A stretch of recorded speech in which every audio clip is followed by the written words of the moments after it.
Idaho College and this evening's broadcast of the North Idaho College Public Forum, a student production.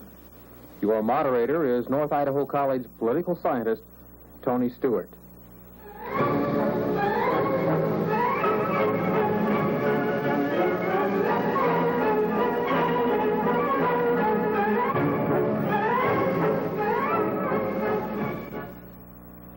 Good evening, ladies and gentlemen, and welcome once again to the forum.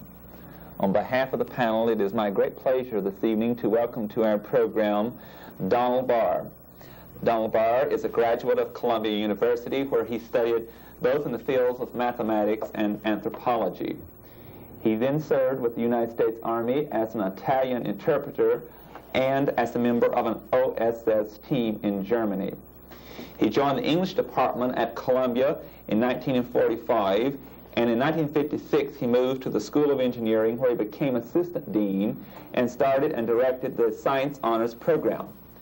Mr. Barr was appointed associate program director of the National Science Foundation in Washington, D.C. in 1963. He later returned to New York, where he became headmaster of the Dalton School, where he remained until the year 1974. In addition to all of these activities, Mr. Barr is a very respected literary critic, and his poetry and book reviews have appeared in such publications as the Saturday Review of Literature, the New York Times Review, Commonwealth, and such other publications at the same status. It is a pleasure having you on our program. It's a pleasure to be here. I also welcome back three of our regular panel members. To my far left is Dr. Ken Wright, who is chairman of the Division of Physical Sciences at North Idaho College with his degree from the University of Idaho. Also on the panel is Mrs. Mary Lou Reed, who is very well known in this area, both in political and environmental issues, and has done her graduate work in theology at Columbia University. And to my immediate left is Mr. Peter Simmons, who has his baccalaureate degree from San Diego State and is an business executive official in this area. We'll proceed to questions, and the first question tonight from Dr. Wright. I'd like to start out with a very general question, Dr. Barr. You've been in education for a long time, and certainly by now you've formed some strong opinions, I imagine, about educational philosophies. I'm wondering if you'd tell us what are some of your specific criticisms of the current educational trends in this country. I'm thinking particularly of the public school system now.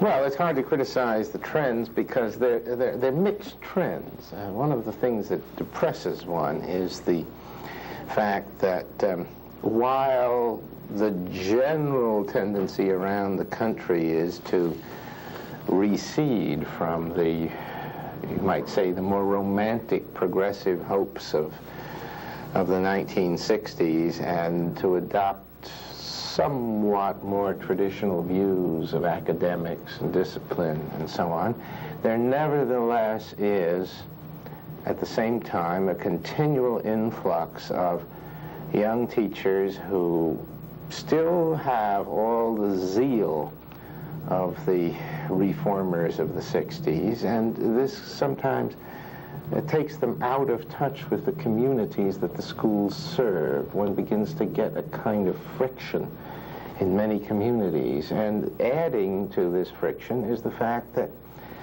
for reasons that escape me, many superintendents of schools have decided that they are going to carry out rather major changes in the school systems from the top. That is, there's a certain tendency now, for example, for superintendents to push open classroom and open space classroom ideas onto the school system in the face of parental opposition.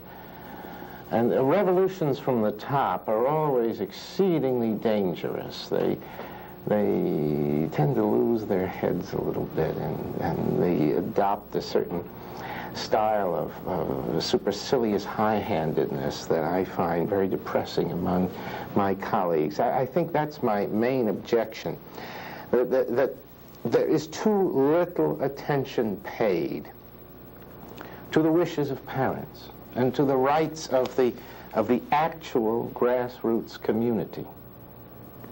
Would you rather see the changes come from the bottom than from the parents? I would rather see the schools reflect the aspirations and values of the communities they're in than that they reflect some supposed experts' ideas of what the community ought to want. Mrs. Reed. Well, Mr. Barr, your topic was the case against permissiveness.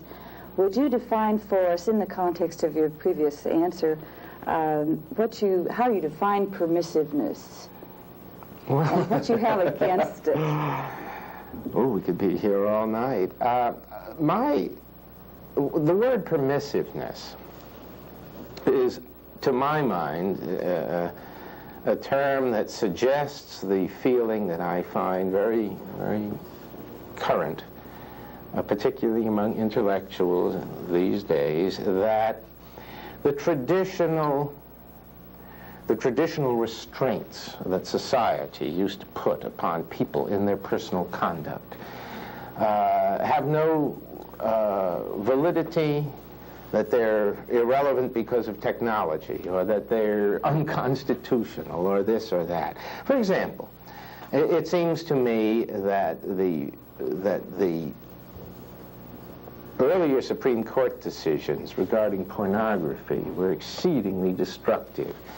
And the restoration of in one recent decision by the Supreme Court, of the right of a community to define for itself what its standards are, seems to me to be a very, very forward-looking step, a democratic step. But it's attacked continually by people who think that for some reason or other, it doesn't matter what images and words, what feelings and values you disseminate on book stands. They seem to have the idea that you can't do any harm to people's psyches, to people's minds and emotions with this stuff. And I believe that you can. If art can do good, it can do harm. And it seems to me, for example, that the thing which I frequently hear in defense of the removal of all barriers to pornography, let's say, that as long as it's a consenting adult, it doesn't matter. I don't believe that anybody is 100% an adult, and I don't believe that anybody is an adult all the time. And it seems to me that there are certain things that are obnoxious to the social order, that are dangerous to the psychological well-being of communities, and you can't count on the population. In fact, it's wrong to count on the population being so mature that these things will be harmless.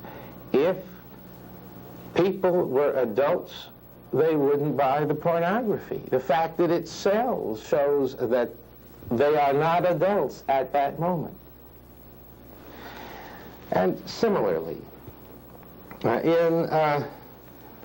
in classrooms and in the moral direction of children, there seems to be this notion that you should not restrain, you should not prescribe what is acceptable behavior and what is not. Let's say in matters of sex, in matters of drinking, in matters of the ingestion of intoxicants and euphoriants and drugs. And I think this is terrible. I think this is destructive.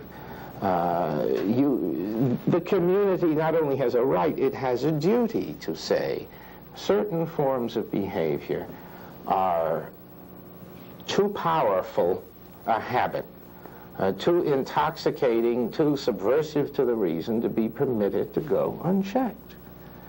And the notion that one should never say to a child, you must do this and you must never do that, again, even in academic matters, the idea that the child must have some kind of raw experience of his own and he will find his way. That's a heroic concept which is simply not in line with the real nature of children.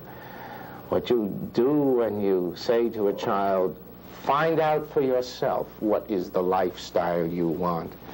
What you do is to undermine the child. You snatch away the few guides, the few clues he has to the world around him, and you leave him feeling lost and dismayed, and also, in many, many cases, angry at the apparent unconcern, the blithe unconcern of adults. And that's why I object to permissiveness. And those are a couple of examples of what I mean by it. Do you feel the pressure for permissiveness is coming from the parents, or is it coming from the school administrators wishing to stay outside of this area of value judgments? I think that the movement among parents at large, if there's a trend at all, is away from permissiveness. I have come to the conclusion over the last 5 years or so that many parents were so dismayed by what they saw happening in the 60s that they, with the remaining children they have, they are much more traditional in their controls, and that in effect some of the hapless youngsters who were allowed to run wild and partially destroy themselves in the 1960s have paid with their bitter experience for the improvement of the upbringing of their younger brothers and sisters. I don't think it's really just school people, though, who are moving towards this. There's a kind of a fad among literary folk, journalists, amateur philosophers of various kinds. They seem hypnotized by the image of a society in which there will be no traditional guides.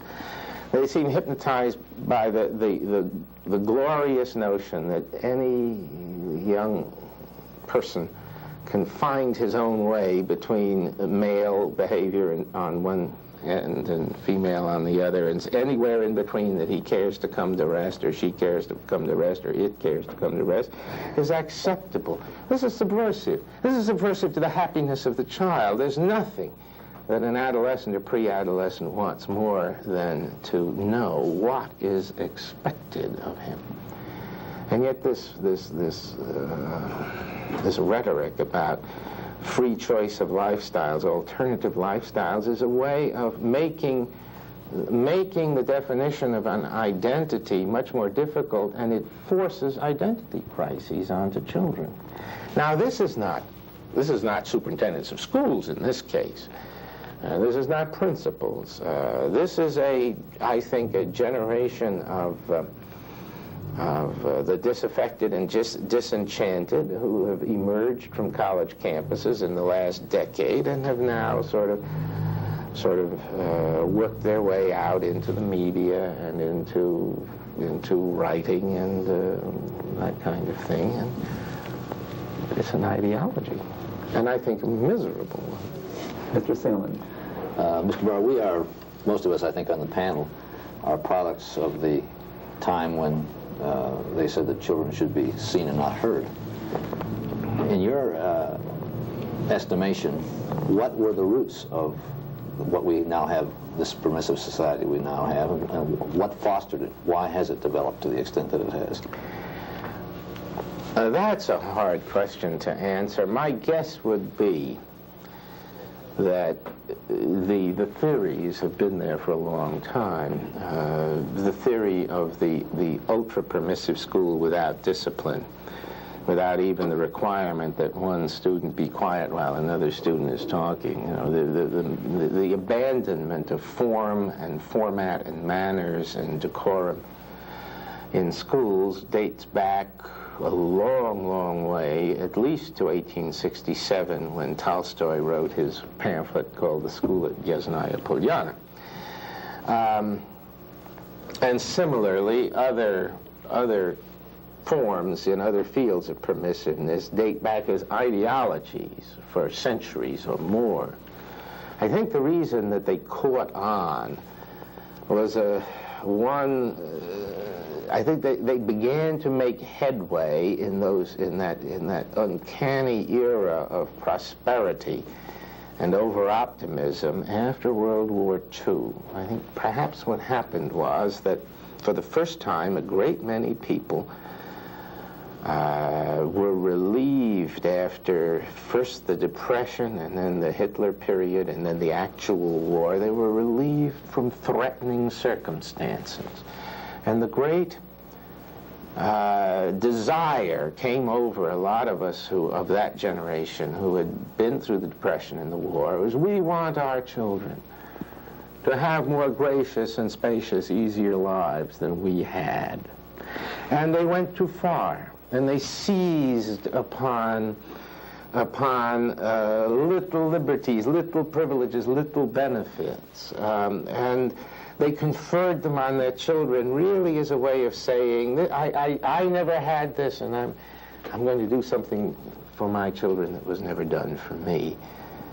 But when you have that kind of affluence, it turns out, I think historically, what parents chiefly buy with it is trouble for their children. And we've been buying trouble for our children since 1946, glossier and glossier and prettier trouble. And we had the money. Don't you feel that you made a reference earlier today that we carry fear throughout our lives?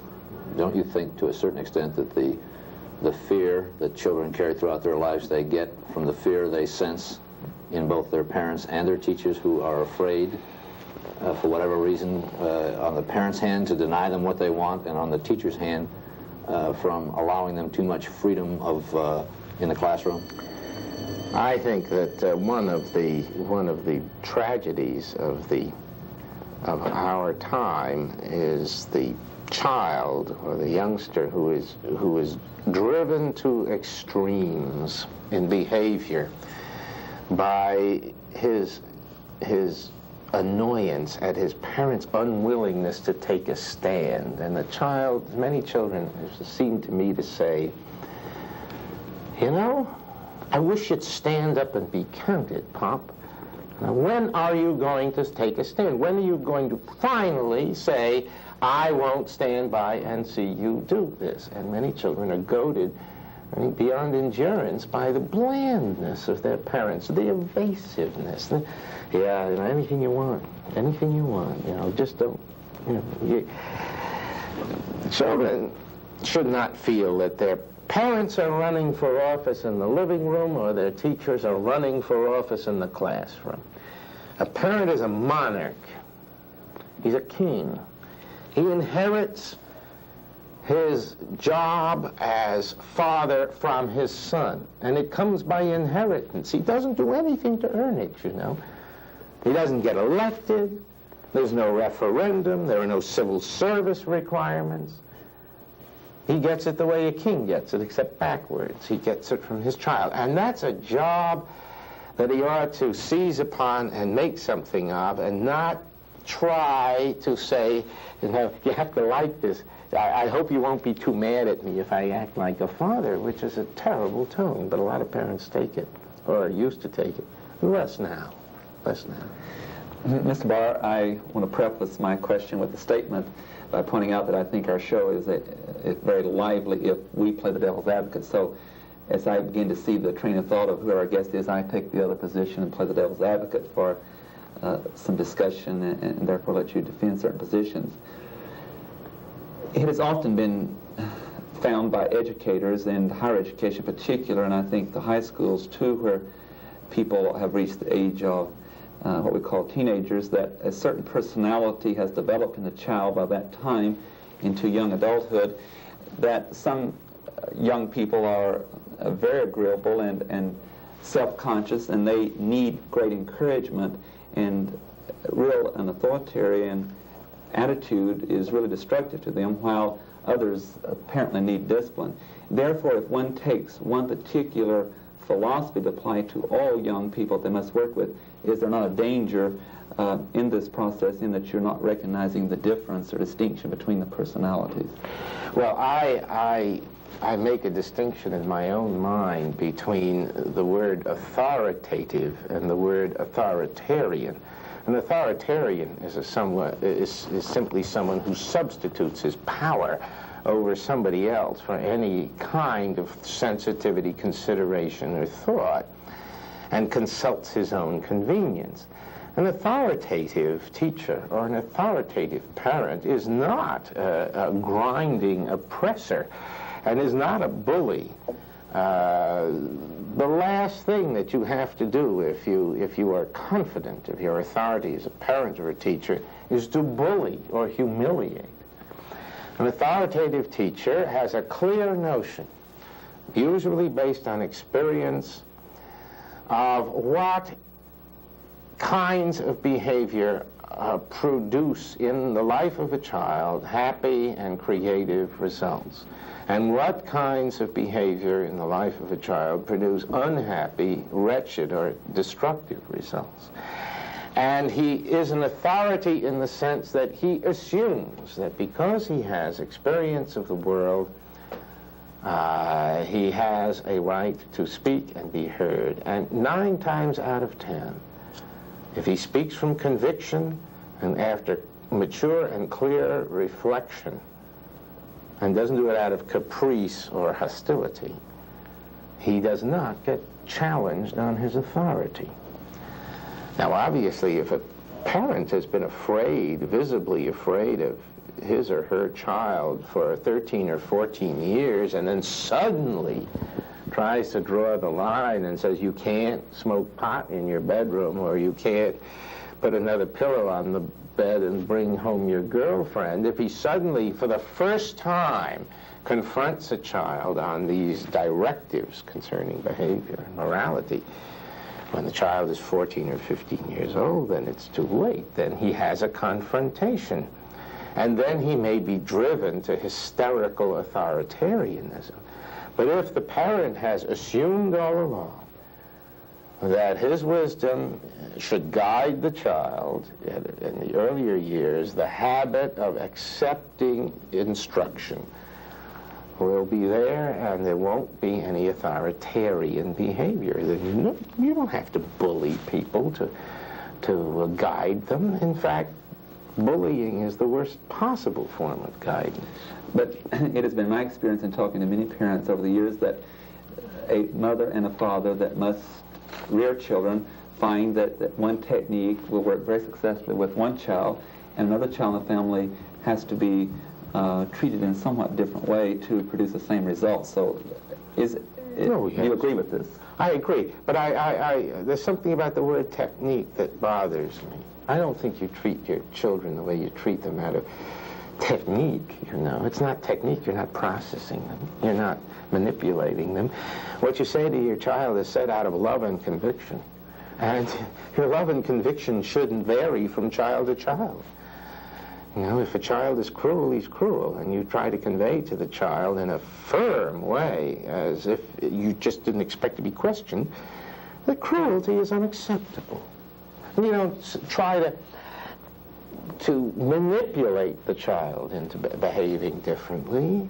The whole business, I think, of growing up is for the youngster to become able to confront the nature of his actions and see them for what they are, to strip them of the excuses and the passions of the moment and see what that action is.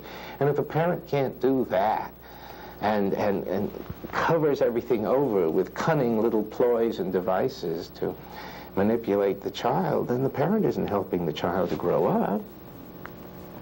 Dr. Wright. I'd like to ask a couple of background questions here, Mr. Barr. First of all, you have been a teacher yourself? Oh, yes.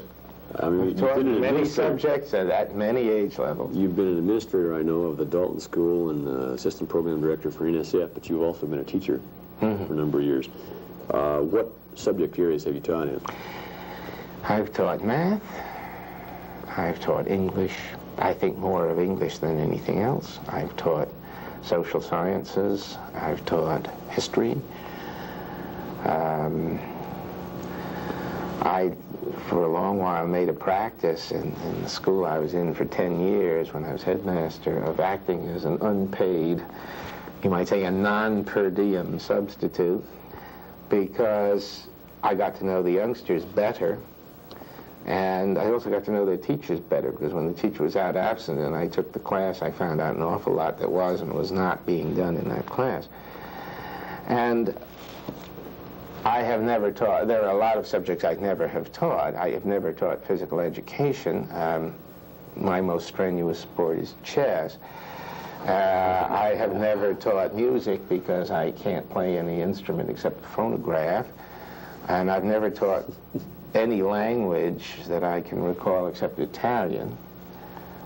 But I have taught a lot of other things. I've taught science and math and all kinds of things. Okay, well, that brings me to my question here. Since you obviously have done a lot of teaching, you've probably done a lot of grading, and I'm wondering how important and how valid you think that grades are.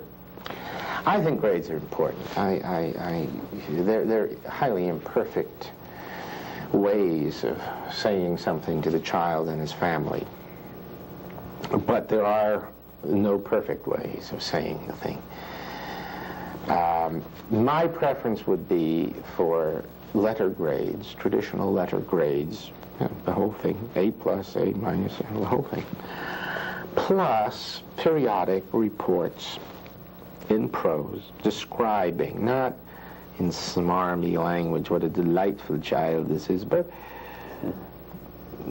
simple, practical statements. This youngster is doing the following things very well, and I wish he'd do more of them. And this youngster is doing the following things which I don't think are getting him anywhere, and I wish he'd stop doing them.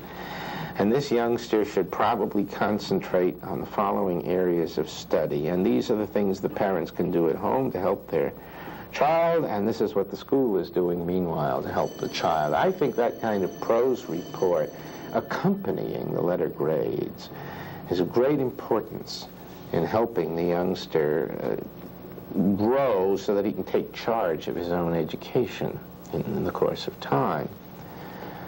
I think the sentimentality which leads people to suppose that that you must never tell a child where he stands, and that child should never be implicitly graded in comparison with other children is in the long run a very unkind mistake. What do you think about the current trend on the college level, at least, to allow students to drop out of a class up until the very end of the class, or if the student simply quits coming, they get no credit for the class? It's just a no credit grade. In other words, you sort of eliminate the F, the failure grade. Well, I often wonder if you cannot fail, if there's no way to fail, is there any way to succeed?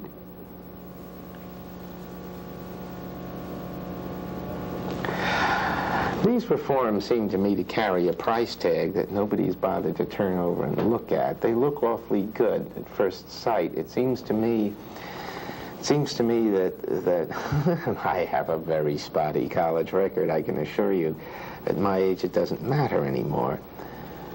Even while it was happening, it wasn't so excruciatingly painful.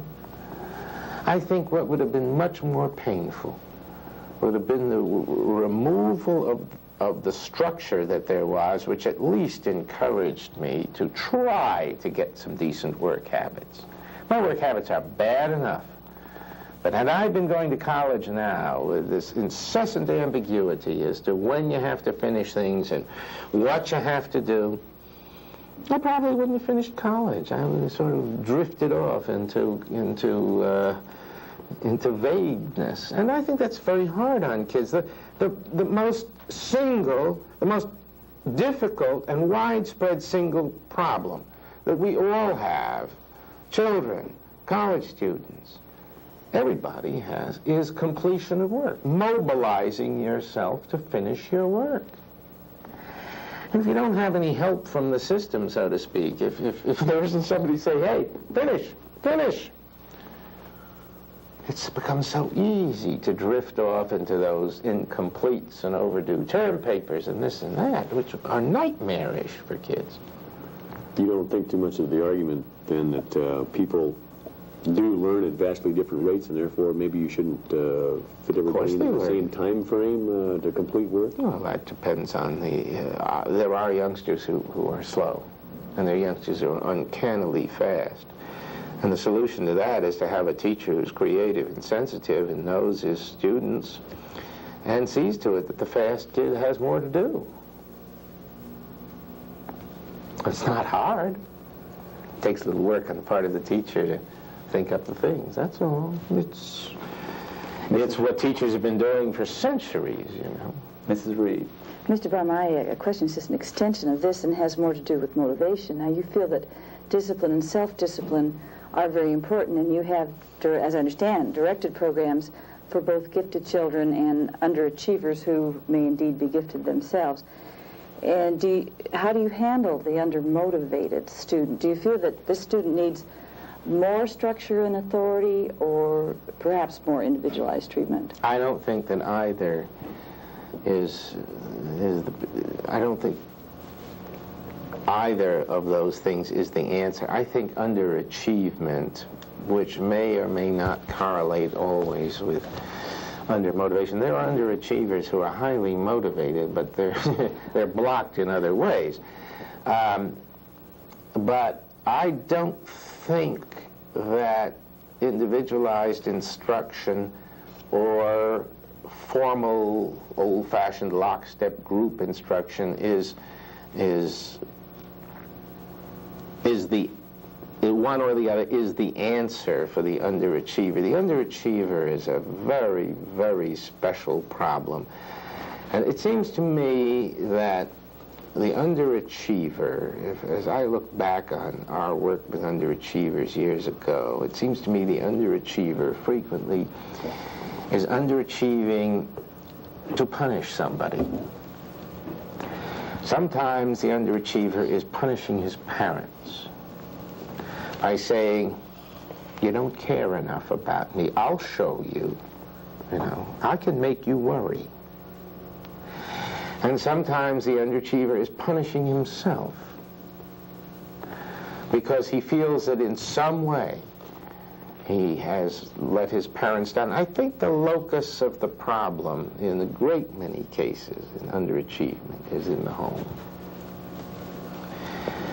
And it does not, in our experience, correlate with authoritative homes, permissive homes, this, that, or the other thing. The one fact about it, which is not anything that emerged from our work, but emerged from the work of Stanley Cooper Smith, the University of California, was that children with good, strong self-esteem, a sense of their own worth, pride in themselves, tend to have much stricter parents who set limits and adhere to them firmly. And children with poor self-esteem who expect to fail and think little of themselves tend to have more permissive parents. And that conclusion is a startling passage in his book called The Antecedents of Self-Esteem, which I recommend to all parents because it's about the way parents bring up children and the effects on the children's self-esteem. Don't you think there are a lot of underachievers who just plain don't like school? They don't like the physical confinements of school, and it just does not seem relevant to them? Or is this just an idea that we're letting them have? Well, I think certainly some schools manage to provide very obnoxious environments, but I don't think that the physical confinements of schools really need to be that much of a problem. It seems to me that there are such compensations, and they are instinctive, they are normal. It is normal for youngsters to want to become competent. They know that if they know certain things and have certain skills, that they can be important people doing important things, and everybody wants to be an important person doing important things. The problem is that the schools, many schools, dismay these youngsters by the unknowing, unnoticing, uncaring, so-called scientific impersonality of procedure. And I think 9 times out of 10, I would be willing to bet that any motivational problem of a kid in the normal range. And we're not talking about schizzy youngsters, we're talking about normal youngsters. I think a teacher who cares desperately about whether that youngster learns who's an enthusiastic teacher who knows that youngster and wants that youngster to know something, I think the motivation follows. It's being known to your teacher, really. Mr. Sandlin. We talk in terms now of grading for students, and I know that over the years as a student and as an administrator and as a teacher, that you've experienced a lot of teachers. And reading through example is obviously the correct way to do it. What kind of in a very generalized way, would you give what kind of a grade would you give the teaching profession? I'd have to mark them on the curve, I think. I think there are proportionately fewer great teachers in the profession than there were a couple of generations ago. I think those, if I may so express myself, those little old ladies who could quell a classroom of 60 hostile, enormous youths, walk in and just have everybody working serenely. You don't see much of that anymore. And they did exist, they did exist. There are still some, and there are still teachers who are magicians, who have that uncanny empathy, that sense of what's happening with the child. But the proportion of clock watchers, of tenure seekers, of dealers out of pre-prepared, ditto-mastered material, of workbook dispensers, of people who put on the film strip and run out for the smoke. That proportion has been climbing for the last 10 or 15 years, and I get very depressed when I think of it. Mr. Barr, I would like to try to relate what you've been saying about structure and authority to all aspects of life. You did refer to it in relation to obscenity in the society, and I assume you mean that you feel there should be certain political decisions that keep certain things off the market. There have been a group of people in the academic world, academicians, who have made quite a strong argument that highly structured societies with very great amount of decision-making by the head of the family and head of the state has produced societies such as Germany, where this has certainly been a basic characteristic of the German families, a society that has not, in very much of its history, been democratic in nature. In other words, they have compared or made an analogy between the father image of the family with Adolf Hitler and the people identified with him in that way. Is it possible that that kind of society and structure can produce a political system that is less democratic and receptive to decision-making by the many rather than the few? I don't admit the theory that the traditional structure of the family, the patriarchal structure of the German family produced Adolf Hitler. I don't think, for example, that his biography bears it out, and he didn't go to a gymnasium, He didn't go to one of those tough old line schools. His whole youth was that of a bohemian radical artist. And I think you're not talking about the Prussian monarchy. You're talking about a man who grew up in Austria in one of its gayest moments. Hitler.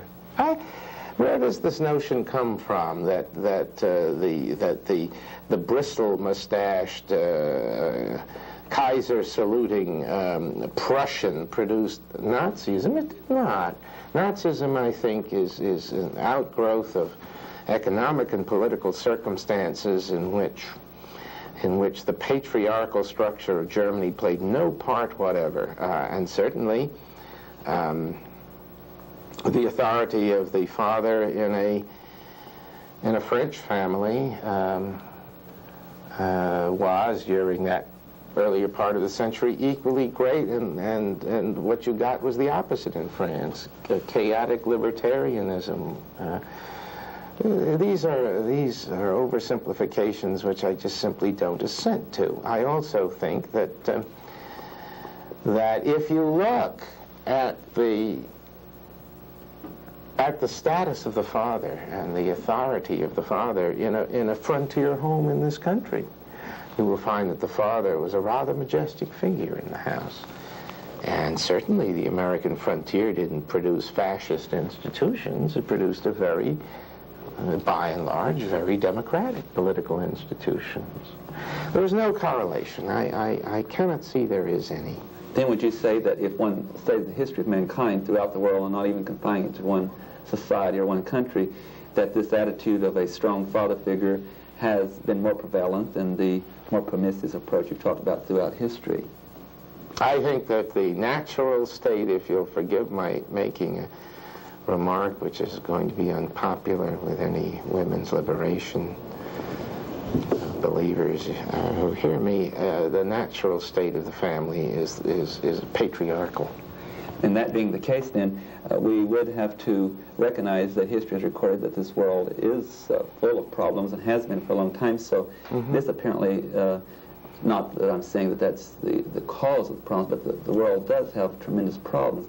So how are we going to tackle those problems if maybe it's in some other area, or is it possible that needs to be a closer look at the relationship of all people, including families? I think that when you say that the world has a lot of problems and the world used to have a lot of strong fathers, therefore the problems we have must be the result of the strong fathers we used to have, I think that logic breaks down the minute you consider the fact that for the last 75 years in this country, and I think a study, for example, of popular culture, a sociological study of an American home would show that the position of the father has been steadily declining and the problems have been multiplying. But is this true in all societies that have had great problems, that the role of the father has changed significantly? In other words, what I'm saying, I'm not taking the position that we do blame or do not blame the family for all the problems of mankind, but I'm simply saying that if a particular kind of family would tend to keep society in a more stable setup, why is it that those countries that have that kind of family, talking about, find that they too have many of these problems? I don't believe modern society. I don't believe that the natural state of man is blissful happiness, and just because in the, you might say, the biological inheritance of man is such that it's rather natural to have the father as the head of the household with, I presume, all that the marriage ceremony demands of him in the way of cherishing love and respect for his wife. That doesn't mean that you're not supposed to have a problem the minute you do that. Man was born to trouble as the sparks fly upward, and it doesn't change that if you alter the natural condition of the home. In the homes where there are no fathers, they're deceased and so forth, would you see the same role for the woman? I see that, I see, and I have to say that I generally tend to credit the statements in the Moynihan report of some years ago, the incidence of problems, and particularly of educational problems and motivational problems in the fatherless home is much higher. And it's a brave woman who will go it alone without a helpmate and try to be both mother and father. Now, it can be done, but it's about 20 times harder than if there were two parents. Dr. Wright. Yes, trying to find the topic. You've gotten my train of thought off the line here. As a math teacher, you mentioned you taught mathematics in the past. You certainly must have some opinions about the so-called modern math system. I surely do. Which we seem to be trending away from. Yes. I'm wondering what you think of the modern math system and whether or not you think we're moving in the right direction by trending away from it, and are we moving away from it fast enough to suit you, if that's your opinion? Yes, I think we're moving in the right direction and trending away from the so-called new math. And I was a great supporter, enthusiast for the new math when Max Biberman, who himself became somewhat disillusioned, when Max Biberman first began to publish. The longer I looked at it and the more I learned about set theory, the more of a trap that seemed to me. Now, there are some good things in the new math. I think the new math is right in stressing more than used to be done the logical structure of mathematics. I don't think math should be taught as just one thing after another, you know, one topic after another, and no particular reason why one follows from another. I do think that part of learning math is to understand that it is a logical sequence. There are many different possible sequences, but they have logical connections, and that is good. But the use of set theoretical jargon as a gimmick to dramatize the nature of the real number system, the nature of the natural numbers, and derived then under various thin disguises Peano's axiom, that seems to me to be just silly. And I tend to agree with Professor Morris Klein of NYU, who once snapped, "There's nothing you can say in set theoretical language that you can't say better in traditional mathematical language." I tend to agree with that. In addition to which, it isn't even good set theory. I have yet to see a high school math book, for example, which starts with a sound statement about what a set is, because a set is not a collection of objects in the same sense in which a stamp collection is a collection of stamps. It is the word collection has a different meaning, and the word objects has a different meaning, and it's just a piece of sleight of hand to tell the children differently. If you were to follow the logical pattern which these books establish, you would have to end with the conclusion, for example, that addition was distributive over multiplication, and not, as happens to be the case, that multiplication is distributive over addition. But in set algebra, it's addition that's distributive over multiplication, not vice versa. And this whole business of drawing fake analogies between the algebra of sets and the algebra of numbers seems to me to be a trick. It's a parlor trick. Since you were involved with engineering at Columbia, and I'm not sure whether you saw the trend there, but do you think this has produced detrimental trends in our engineering education? Well, I think that no, I don't think that the incidence of modern math in high schools has really had any detrimental effects on engineering education. I think besides the vicissitudes of the profession itself, its periodic unemployment and so on, I think the main thing has been rather the purism of college math departments. To my mind, mathematics at any level is a mode of investigating the real world. It is not an elegant game to be played in a logical vacuum. And there are too many college math departments that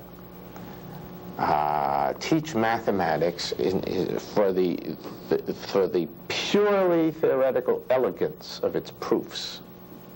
Now, an engineer should know something about analysis from the point of view of theory, but he also should know the differential and integral calculus. And if he's got a teacher, as frequently happens, who just sneers at the physical meaning of mathematics all the time, he's going to get discouraged, dismayed, and possibly confused. And that has a deleterious effect, yes. Mrs. Reed. Well, Mr. Barr, I will refrain from arguing your suggestion that the world has been going downhill ever since women's lib came on the scene. No. It's been going downhill before that. For a while, and maybe women's lib came about because of it.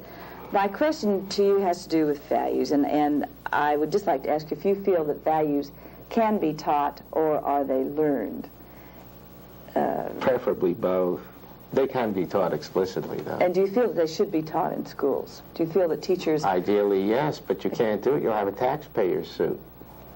Then how do you go about providing a student with the tools and the environment to make sure that he's going to be able to make his own choices of the values that matter to him, since he's bombarded at all sides from different opinions and different values? In the first place, a student cannot make that choice at any age in his life unless he has previously experienced as a child what it means to hold a certain set of values. It may not be the one he later chooses to hold, but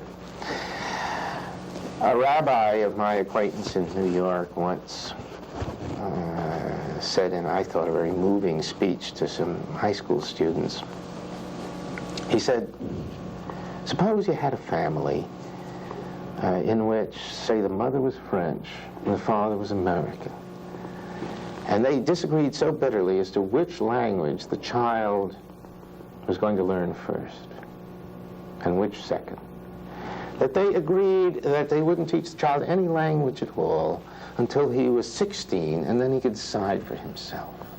Would you ever be able to teach that child a language starting at 16? No.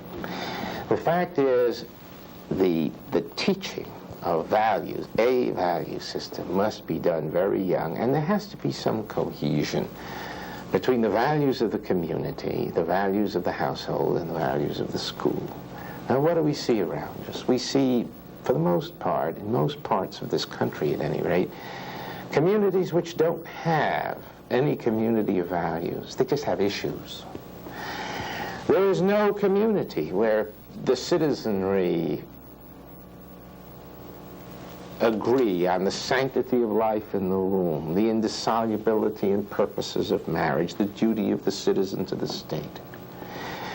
And, for example, if, as seems to be widely demanded, schools intervene in the sex education of children, what is the teacher to say? Is the teacher to imply by his or her mode of teaching that there is no moral prohibition, let's say, to birth control or to abortion or to premarital sex? The teacher says to the class, this is wrong. Somebody's going to sue on the grounds of separation of church and state, no doubt, that the teacher has no right to indoctrinate the class in a religious viewpoint that opposes abortion, birth control, or whatever. If the teacher says, yeah, you know, lots of people believe in abortion, it's one of those things people disagree about, but you know, then somebody else is going to sue. Now, how are you going to avoid a value-free education? How are you going to avoid an education which teaches the children how to do all these things and leaves out the question of whether they ought to even think about doing these things? I don't think you should have a value-free education. And it seems to me, therefore, the only solution is to try to base the schools upon communities that represent communities of values and not mere geographical propinquity. That's why I personally favor the voucher plan. Because then the family can say, look, we belong to a community of belief that holds thus and so. And we should be able to send our youngsters to a school where this is taught. But then you have little communities of disagreement, and what happens to understanding? You have them now. Go to Scarsdale. Go to New Rochelle. Go out to Verona and the other suburbs around New York. And people are at each other's throats now. Is it going to be worse if they are allowed to depart from each other in the classroom? Or is it going to be worse if you force them into the same classroom? Mr. Simmons.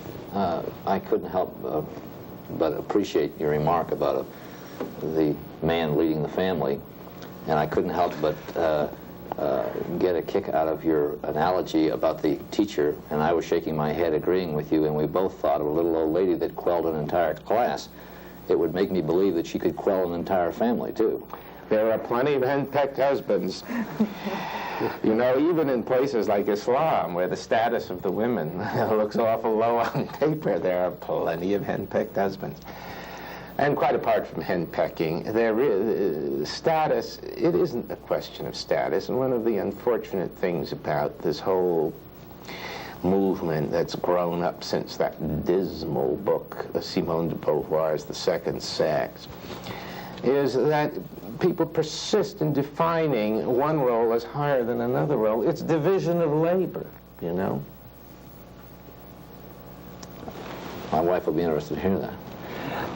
Mr. Barr, I want to pursue something philosophical with you that you brought up yourself. And being introduced this morning, I think you told the person that was introducing you that at one time you were very far to the left, and now that you're a very conservative individual, you've changed your philosophy very significantly in life.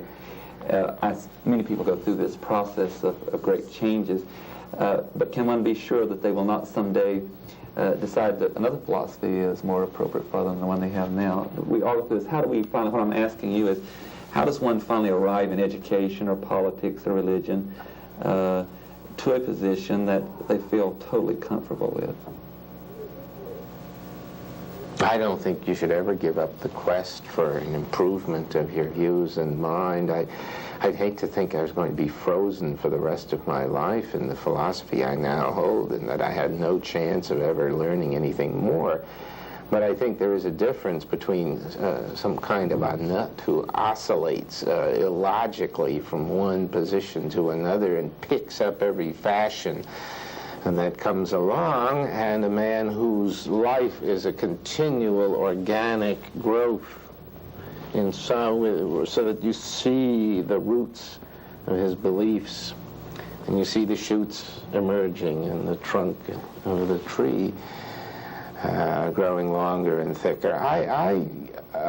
It's true, I was a Trotskyite, so to speak, when I was a high school student and an anarcho-syndicalist at another point in my youth, and now I consider myself a conservative Republican.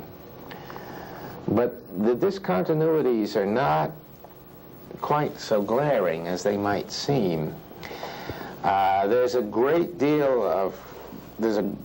conservative thrust, for example, in traditional Marxist theory. There are many points, for example, in which Marx's analysis of society is very much like Alexander Hamilton's.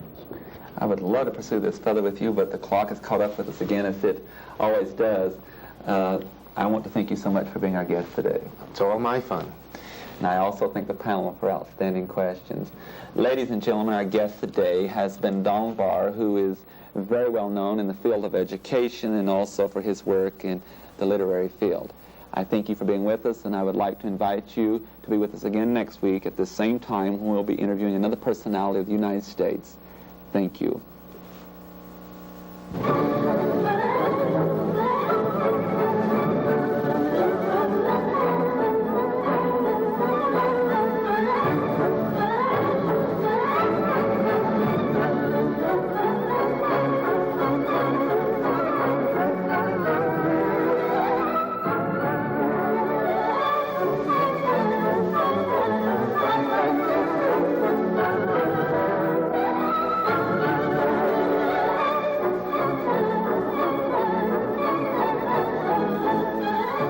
The North Idaho College Public Forum can be seen at this same time each week over this station.